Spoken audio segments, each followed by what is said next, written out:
Граѓаните кои имаат објекти за чување на живина и стока на потегот од населбата Баби до Дузлачки рид, конкретно на улицата Струмичка, истите да ги дислоцираат, бидејќи во спротивно од идната недела, општината ќе превземе мерки за уривање и отстранување на живина од овие локации. На општина Штип преку комуналните редари издаваше во неколку наврати предупредување и известување до овие жители за отстранување на живинарниците.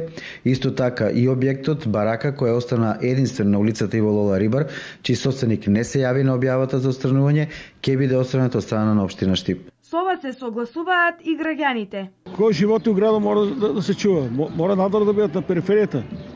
Свињи и кокошки да нема веќе у градот. Миризма има, се шират болести, шуѓи, буѓи. Да се дислоцират од тука и за кучиња, и за мачиња, и животните треба да стоат тука. Инаку дислоцирањето на овие објекти ќе се врши поради хортикултурното уредување и поставувањето на клупи од страна на општината. И граѓаните од овие делови на градот ќе можат слободното време да го поминуваат овде и се рекреираат.